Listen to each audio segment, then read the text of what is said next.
Well, welcome everyone. I'm Joseph Davis with the U.S. Chamber of Commerce Foundation. Thanks to those who are joining us virtually as well as in person.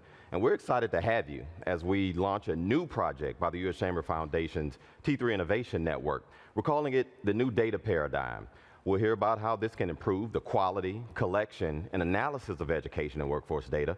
We'll also hear about how this could empower learners and workers with their data through learning and employment records, or LERs. Now, LERs will help increase opportunity and economic mobility for learners and workers. Now, we've got a great lineup for today's webinar. First, we're going to kick it off with Jason Tishko, Senior Vice President at the U.S. Chamber Foundation. And Jason will give us a primer on what we mean by the new data paradigm, including where we are today, where we want to be, and of course, how we get there. Next, we'll hear from Congressman Burgess Owens of Utah, who'll share his thoughts on improving education and career pathways. Then, we'll be joined by Nick Moore from the Department of Education. And finally, we'll talk with education and workforce expert Jane Oates and Senior Policy Advisor at Working Nation. So with that, I want to get into it. So I want to bring in Jason Tishko. Jason, nice to see you. I want to get into the brief.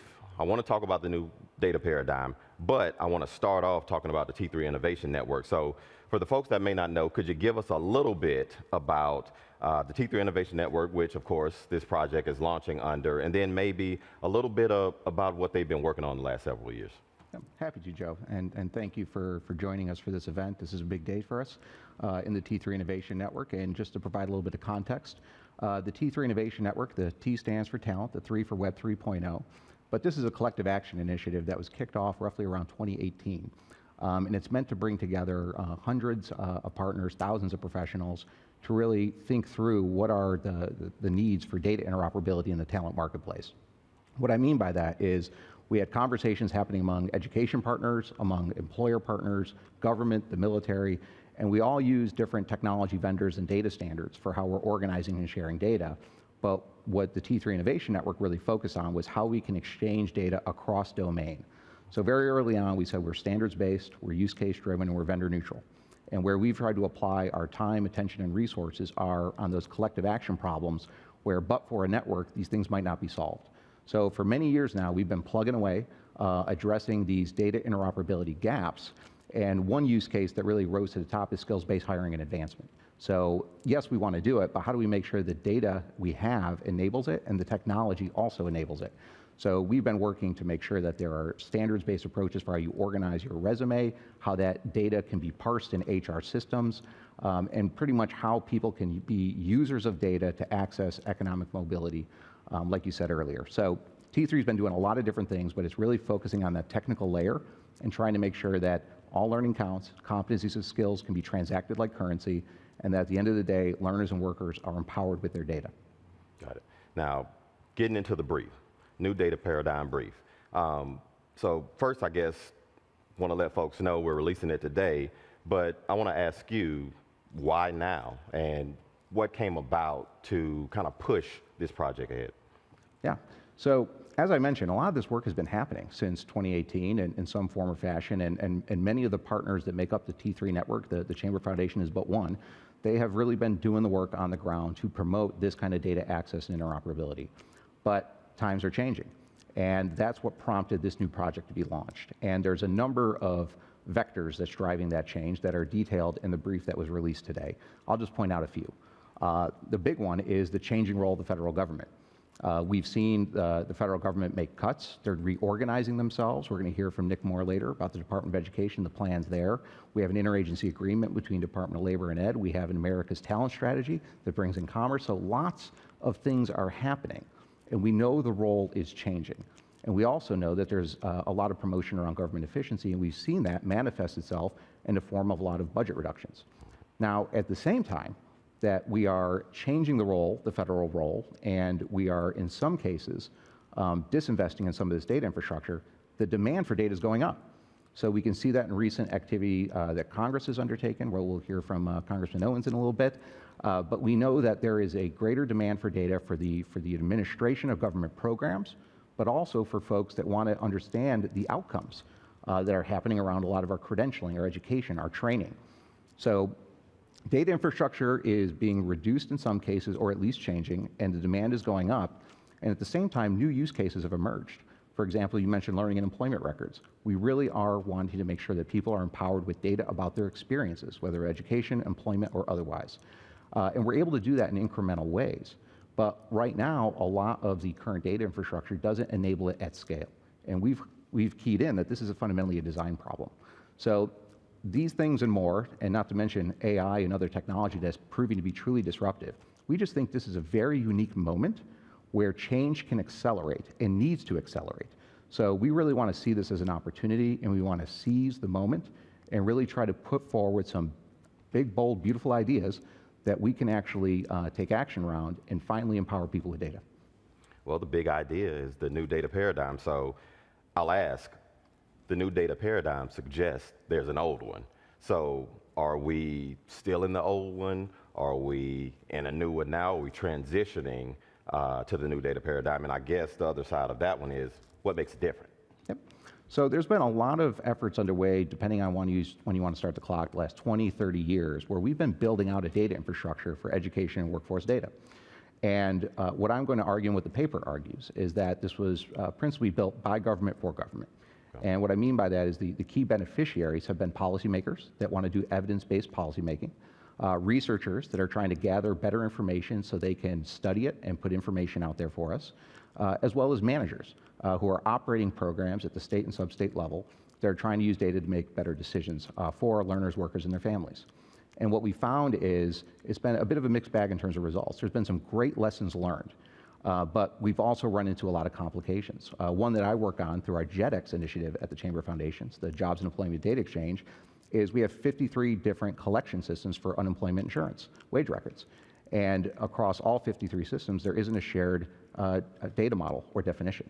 So how do we kind of solve that collective action problem? But that's not just an employer problem. Think about what that means for student information system vendors serving the education and training marketplace. So the list goes on, but we've through the current data paradigm, we've manifested a lot of data silos, and we've been trying to work at breaking down some of those silos. But what really stood out to me is even if you're to merge two different data sets, you still have a data silo. And if at the end of the day, we're trying to figure out how do we empower learners and workers, it's going to take a new direction. So that's what the new data paradigm is bringing in. It's the idea that through modern technology, through new data standards, new APIs and ways of sharing the data, but we need to modernize our education and workforce data infrastructure. And by doing that, we can satisfy the leading use cases of the current data paradigm, which is largely built around compliance reporting and administrative records. But while we're solving that, we think it's a unique opportunity through the new data paradigm to finally empower learners and workers with data first, not last, and to do it at scale. So there's universal access to data about your experiences that you can take action with. And that action could be applying for a job. It could be something else, like seeking prior learning credit in a college or university. So we think the sky's the limit, but now's the time to make the big shift and say we can't just solve for the compliance reporting challenges of the current paradigm. We need to build it such that it is designed to serve learners and workers first, not last.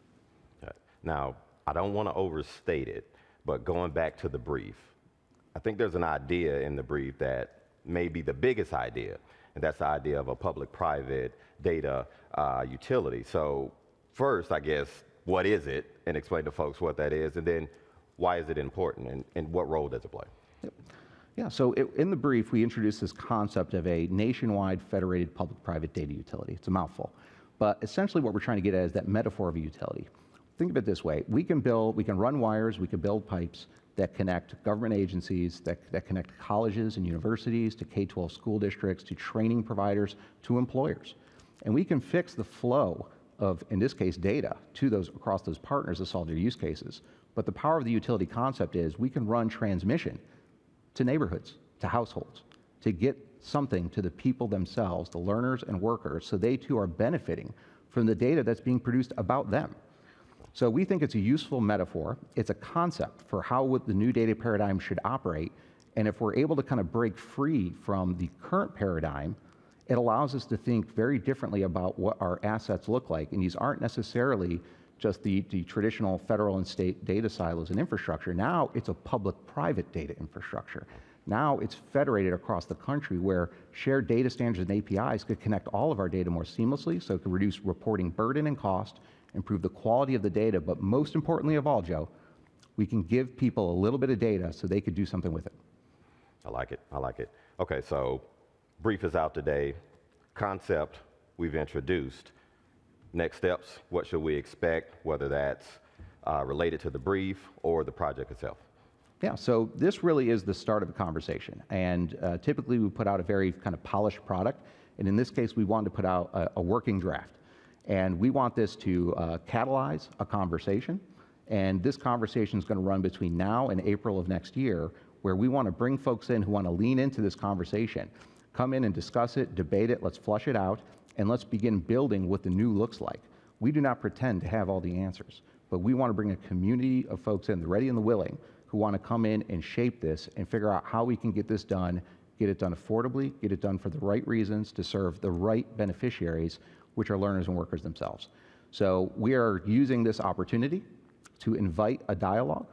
And if something about this is resonating with you, whether it's the new data paradigm concept or this idea of a public-private data utility or middleware, we encourage you to come in and help us figure this out. So please join us. This is a call to action, and I think we're going to learn a heck of a lot between now and April, but the conversation starts now. Got it. Jason, thanks so much. We appreciate it. And we'll be right back with Congressman Burgess Owens from Utah.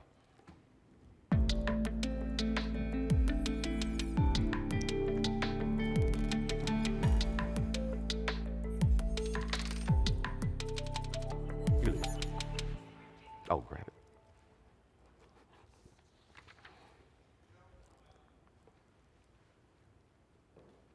We are back, and I want to bring in Congressman Burgess Owens of Utah to talk a little bit about creating pathways.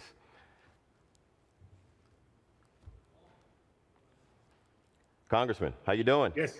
Hey, Joe, how you doing? First of all, looking forward to chatting with you. Thanks so much for the opportunity. Thanks for being here. Thanks for being here. I know you're busy, so I know we got to get in and get out. But what I wanted to do was give you a quick minute to talk a little bit about your background and what led you to Congress. I know you have an interesting background, so I wanted to give you a couple minutes to talk about, one, that background, but also why education and creating pathways is important to you.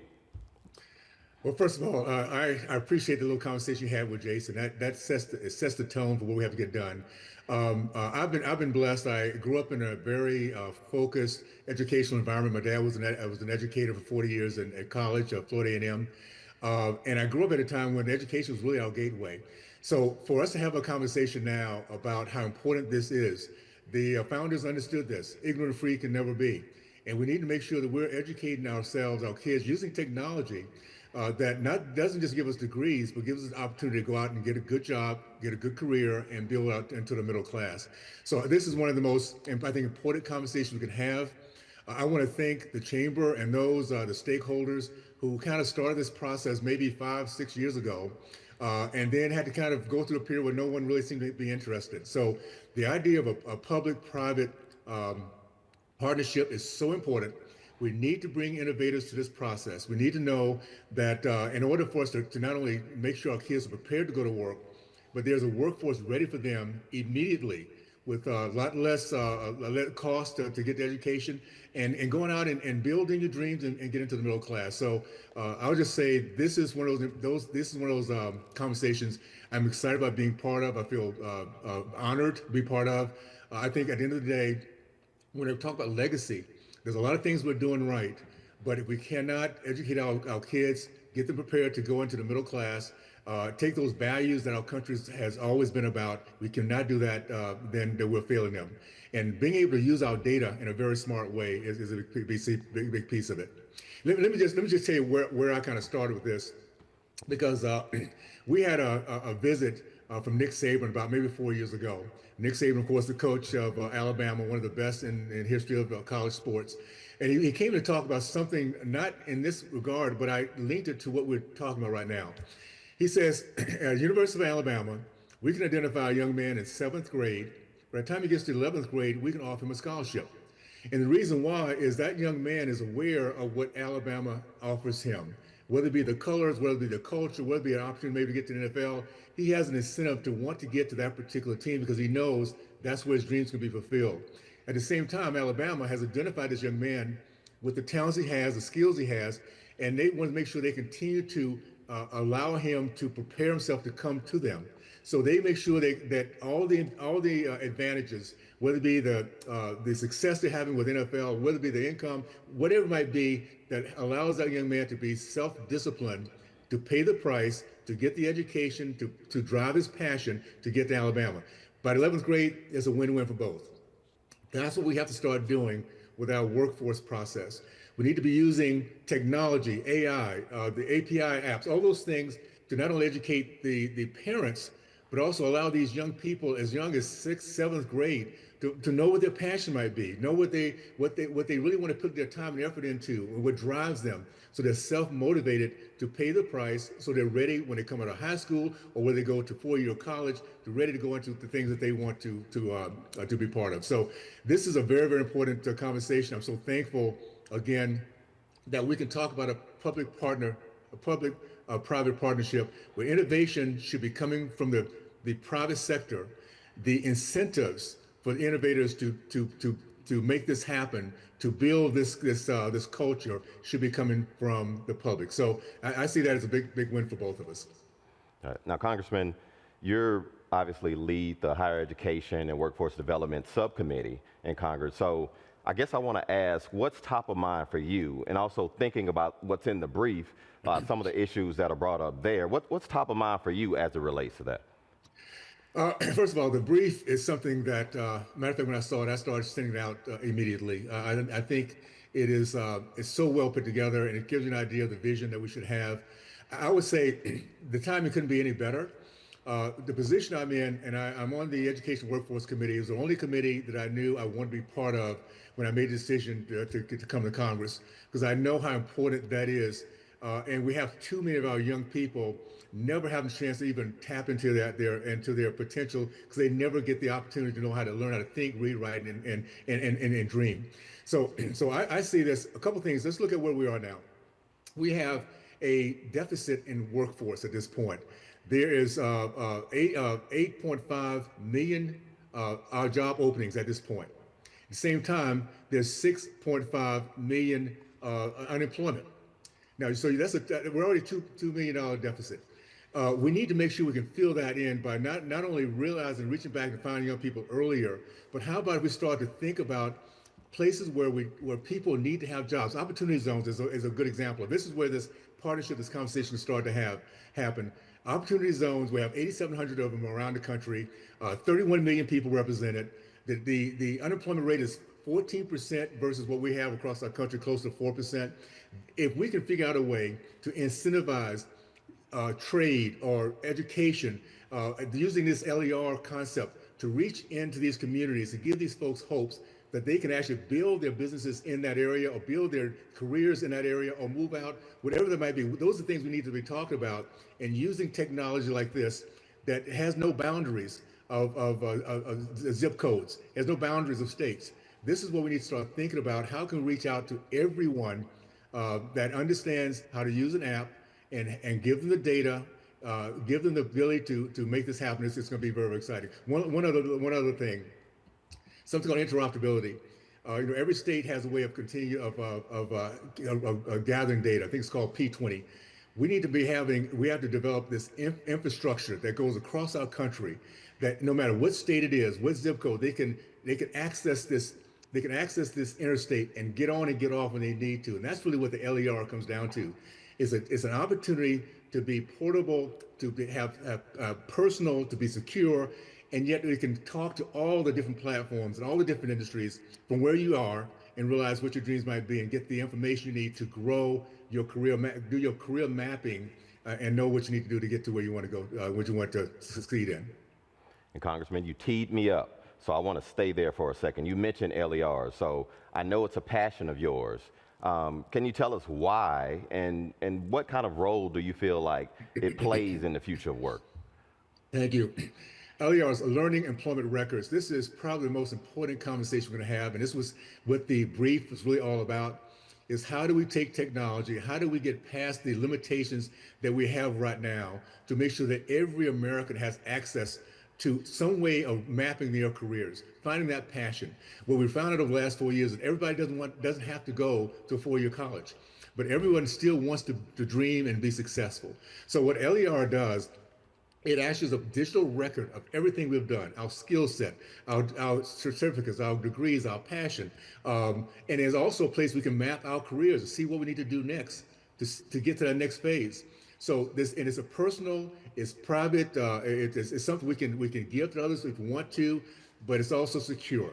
So this record just allows us to always know what the next steps might be. And again, it might be outside of the small town we're living in, but you can access opportunities, careers, and industries that you might have a drive for, and they can know who you are based on your record, on your digital record. So this is one of those technologies that we have to go with, because it is the next phase of making sure that we can keep up with the demand we're going to have over the next few years. We have over $5 trillion of investment coming back to our country. That it doesn't do us any good if we cannot be trained to take the jobs that's being generated from that process. So what this does is allows us, and I'm so thankful for the chamber. They're seeing it, they understand it, they're innovators, and now we have in the Congress innovative legislators that's willing to work side by side. So whether it be looking at opportunity zones, whether it be looking at more ways to make sure we're not siloed, that we're interoperable across these different platforms, we're going to do our part to make sure we're partnering up with these great innovators to make sure that all of our kids, no matter where they are, have the opportunity to build their dreams. That's great. Now, Congressman, there's an idea in the brief about a data utility. So thinking about bringing together federal, state, and private partners, I guess the question is, do you think this could work? Do you think this concept can make sense and work going ahead? It makes total sense because it's already happening. We have, and again, it's very disjointed at this point because entrepreneurs, innovators do their thing, and sometimes in silos. What we have a chance to do on the federal side is accommodate, help them to be able to communicate. When I talk about interoperability, I cannot speak highly enough about that. That means that it's like an interstate that goes from east to west in our country, and every state has an on-ramp and an off-ramp. That on-ramp and off-ramp is the data, is how they use it, but yet because they're on the same interstate, we can communicate to each other. So this is something that, first of all, I'm so excited that the chamber has decided to buy into it, because this has been a real difficult thing. With everything that's going on in DC, it's not quite as important. It's not the highlight it used to be back 4 years ago.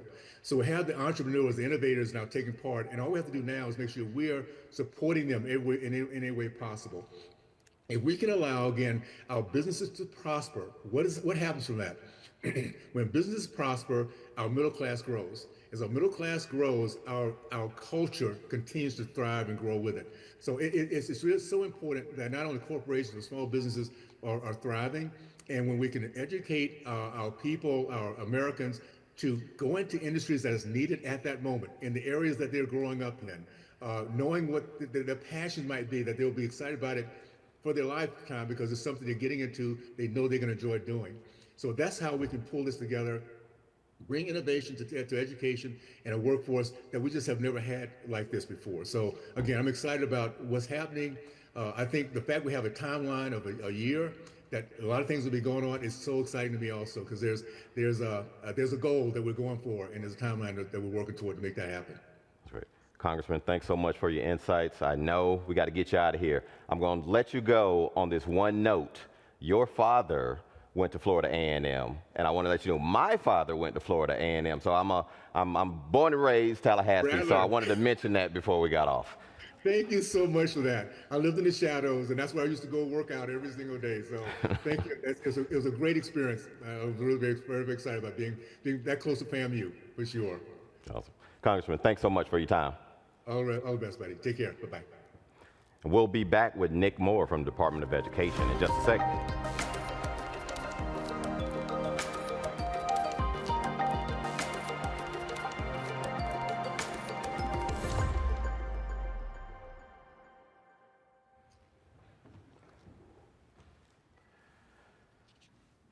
And we're back. Nick, good to see you. Good to see you. Before we jump in, I want to talk about a couple things. So I know we have a few things to hit, but first I wanted to give you an opportunity to give a little bit about your background and kind of what led you into a lot of what we're talking about today.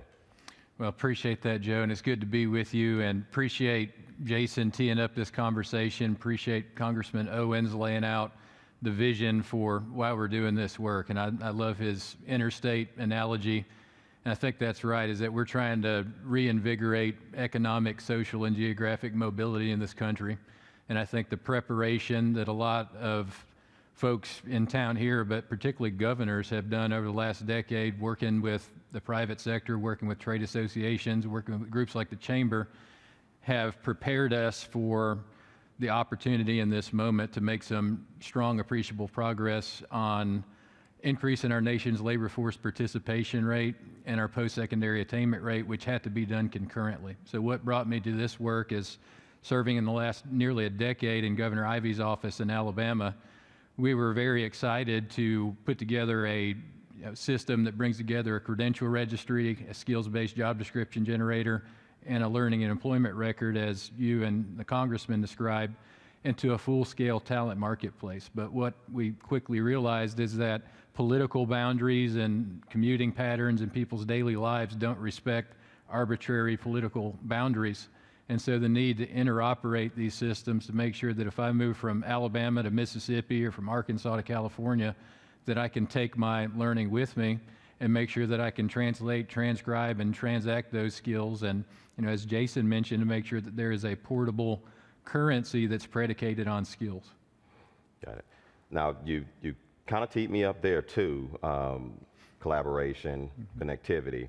I wanted to talk a little bit about the interagency agreement. So Education and Labor recently announced this new agreement that kind of shifts responsibilities between the two agencies. Can you talk a little bit about that?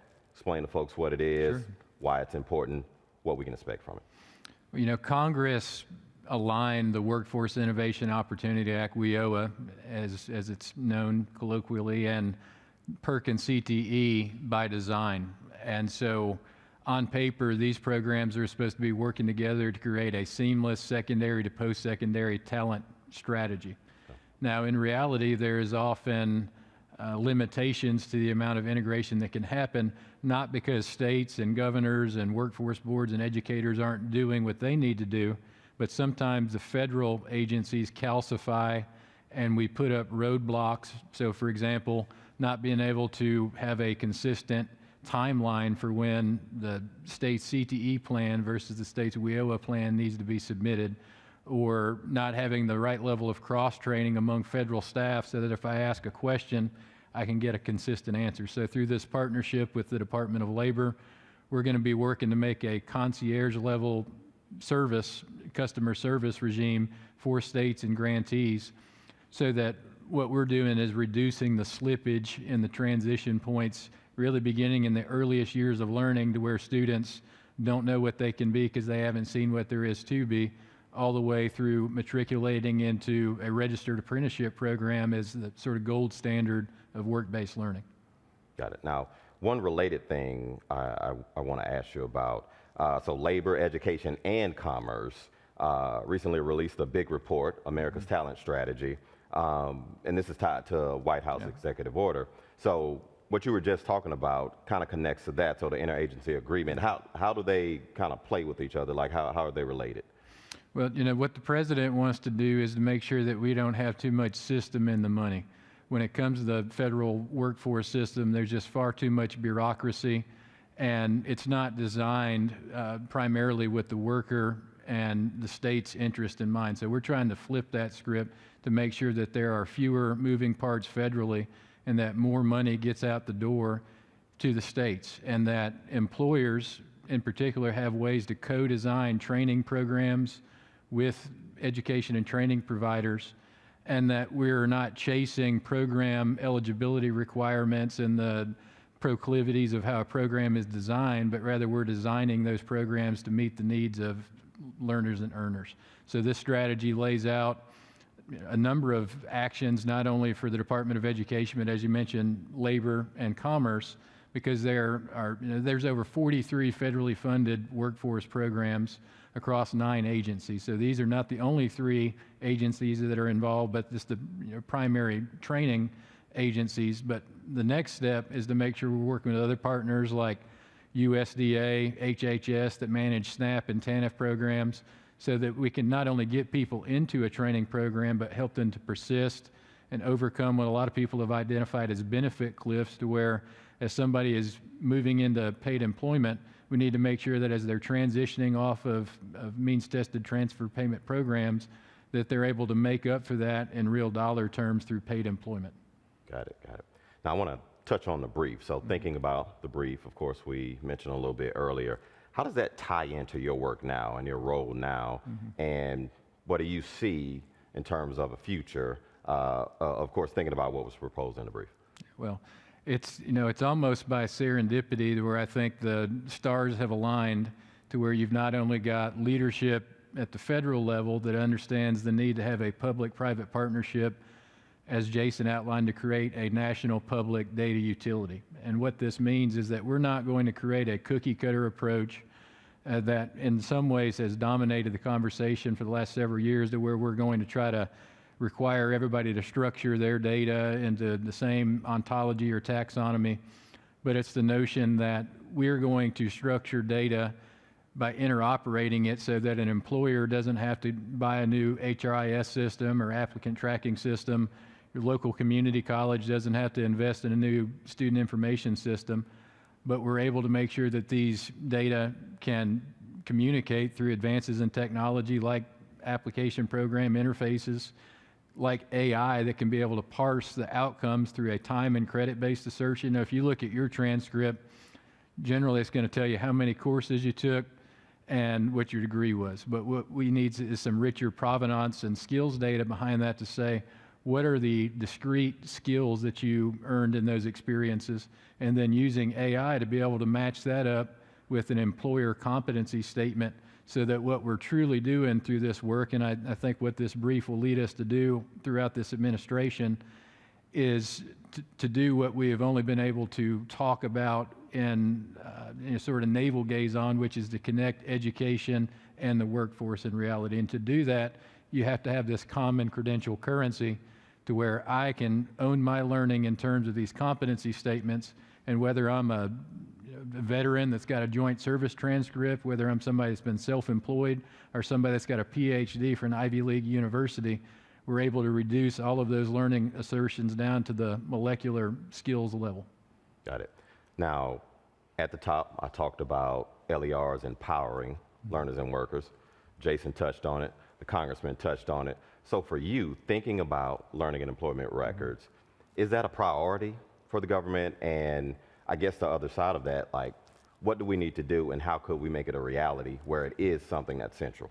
No, it's certainly necessary, but it's not sufficient, because what we've got to do is to make sure that we are, and I think that's what this brief and the new data paradigm gets at, is that having an institutionally based learning and employment record, or just having one state do it, we'll just have a bunch of pockets of excellence, or unicorns throughout the country. If we're going to have a scalable solution, we must have signals between the supply and the demand side, and some of this has a behavioral aspect. We need to see institutions leaning into things like Workforce Pell and the other innovations in post-secondary finance and OB3, the One Big Beautiful Bill Act. But to do that, institutions need to see that hiring managers are actually developing using skills-based job descriptions. And so it goes beyond just signing an executive order or making a proclamation that you're going to do skills-based hiring. You have to have the infrastructure to get you there. And so it's much like in the early 20th century, to where we were, whether it's building out the a network of gas stations to be able to power internal combustion engines, or whether it's building a fleet of EV charging stations, or building out the electrical grid. This work that we're doing to put together talent marketplaces that include LERs, but also on the demand side, a way for an employer to translate their job description into a framework that can then, if I'm a learner, to say, okay, well, I've got 80% of the skills for that job. I can go to a community college or do an apprenticeship to get the delta, and then also to see how I can stack my credentials or my skills up to get to the next opportunity. Now, one thing I wanted to ask you, I guess from the government perspective, any challenges, any considerations we should be making and thinking about, especially thinking about some of the concepts that were introduced in the brief? Any challenges you see moving forward? Well, I think the biggest challenge is to make sure that we are not doing more than what is within the federal purview. So we need to play more the role of an umpire rather than trying to prescribe what the solution is going to look like. And so that's why it's important to have groups like the Chamber leading this effort, because it will be employer sectoral partnerships and employers getting together and telling us what the recipe is for the jobs that are not only in demand, but jobs that will come online that we're just learning about now. And then also, how do we keep this new data paradigm up to date so that systems like ONET that the Department of Labor uses to represent jobs, the CTE programs of study that we use to represent the way that a student would become prepared for a career, we've got to keep those up to date. So one of the biggest, it's a challenge, but also an opportunity, is imagine, if you will, that employers have access to a representation of what a job would look like in terms of its skills as a blueprint, but each employer, their work process looks a little bit different. If they give back to us the frequency at which they make those adjustments, and we're able to up-to-date our systems of record and those blueprints to be more in real time with the changes that they're actually making. And so that would get beyond the vagaries of our current systems that are a little bit wooden and static. Sometimes they're based on survey, but they're certainly not up to date. Awesome. Well, Nick, a lot to think about. I just want to say thank you for joining us today. We really appreciate it. And to let folks know, we'll be back in a minute with Jane Oates. Thank you.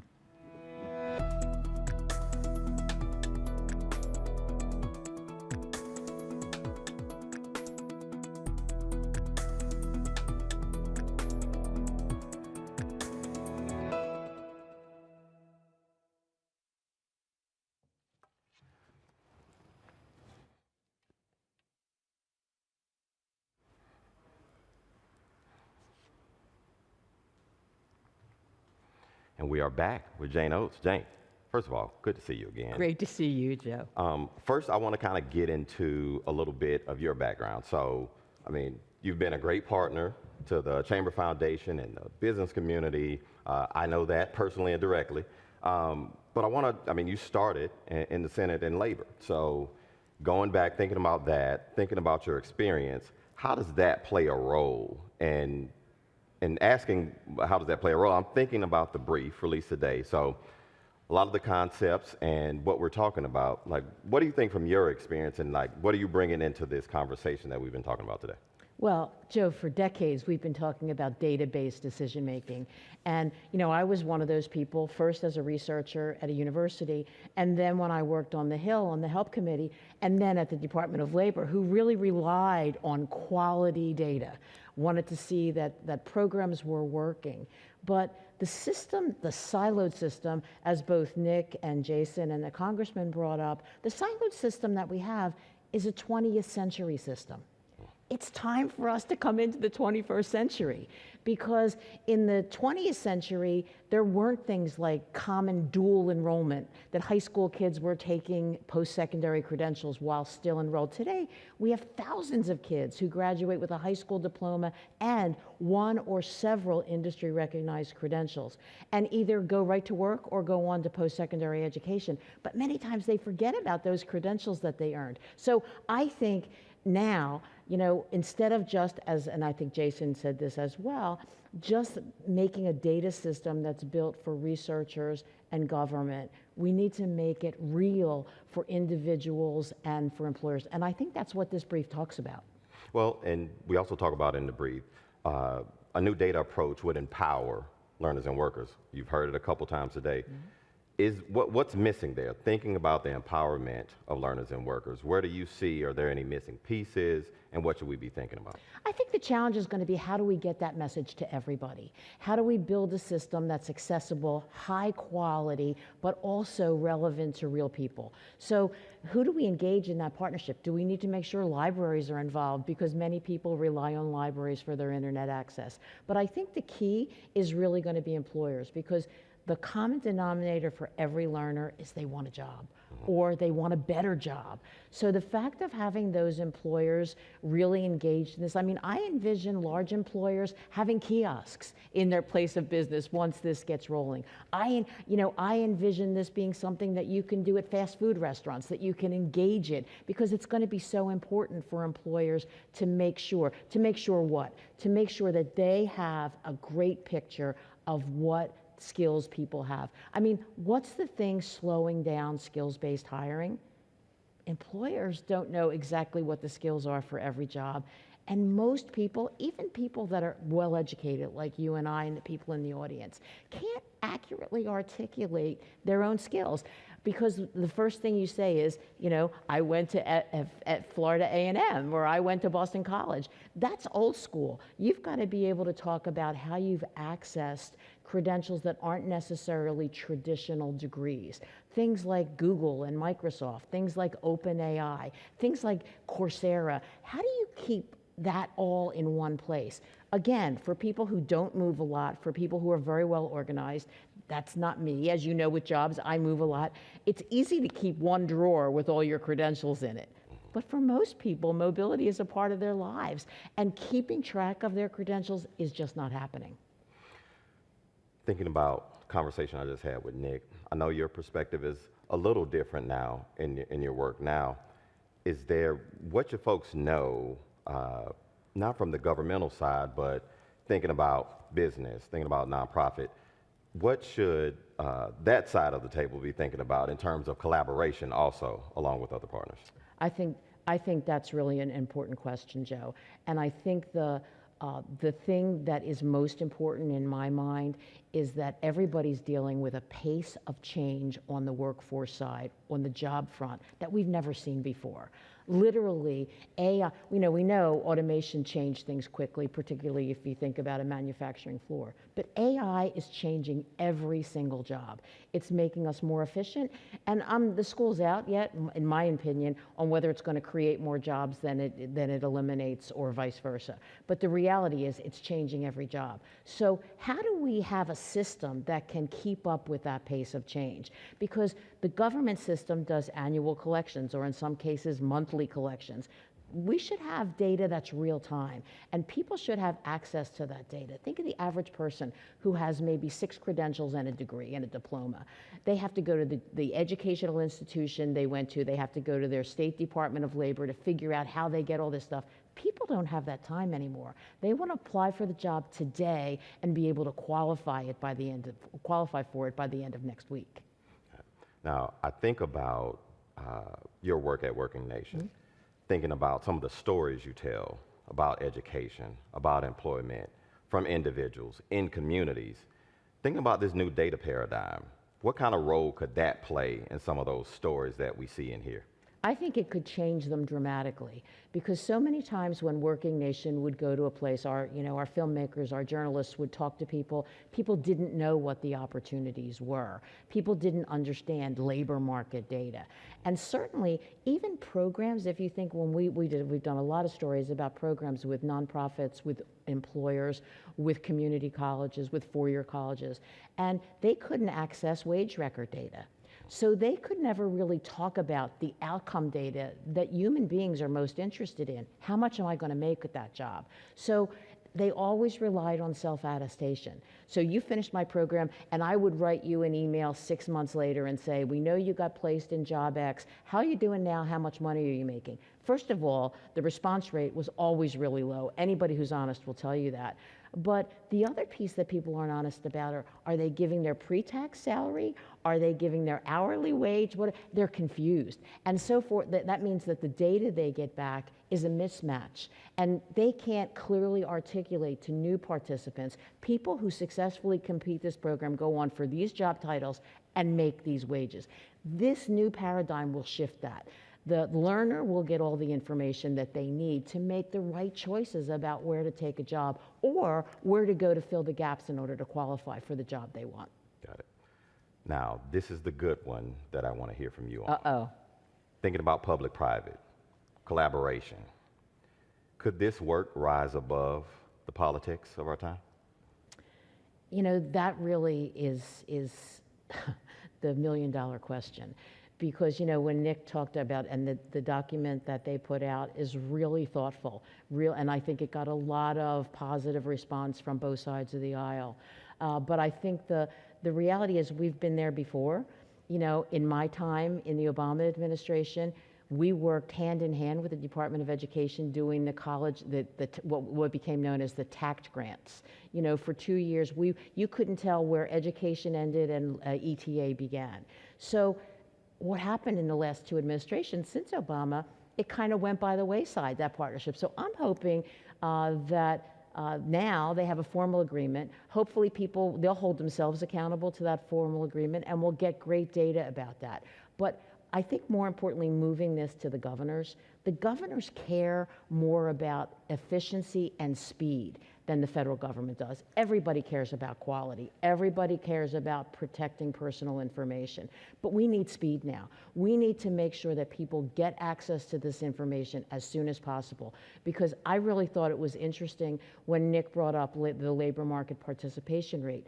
You know, 62% of our people are working, able-bodied people. That's crazy. We need to get that number up, and we need to make those people that are sitting on the sidelines aware that they have skills. They now will have a way to access and articulate their skills, and let's get them to work. We need everybody that can working in this country. I think I know the answer to this, Uh-oh. but I'm going to ask anyway. Thinking about the approach that's talked about in the brief, do you think it's realistic? And if so, what do you think comes after? Look, I think we have to make sure it's realistic. You know, some of the people, I know most of the people that are here in the audience, I've seen them at other things, so they know the Chamber Foundation, they know how you work. But the people online who are watching this, some of them probably from my party are saying, the U.S. Chamber, I don't know whether I want to get involved in this. I'm here to tell all of them, and you know I feel this way.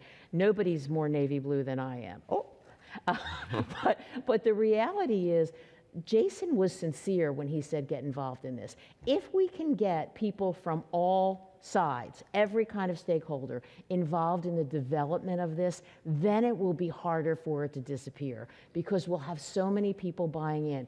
Look at, you know, talent pipeline management. It started in 2 or 3 places. It's everywhere across the country now. And nobody cares what party you are. Everybody cares about quality and getting the job done. That job being getting people the skills they need so that they can get into the jobs they want.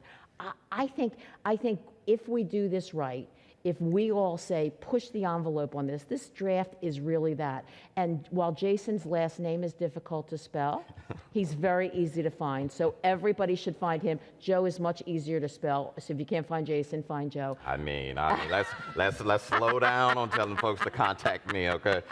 But if everybody that hears about this and reads this brings their comment and their brilliance to this project, nobody can defeat this. Jane, awesome as usual. I appreciate you being here with us. Thanks so much for doing this. And that puts a good cap on this conversation today. I want to thank everybody here. I want to thank our guests. And we'll be talking more about the new data paradigm. And now, while we're closing out this webinar, the conversation will move forward. So be sure to check out the brief that we've talked about now on our website. Go to uschamberfoundation.org and you can check it out. And if you have any questions following this webinar, you can email our team at workforce@uschamber.com. And look out for a little bit more from us on this project and others in the coming months. Thanks again for joining us, and we'll see you again soon.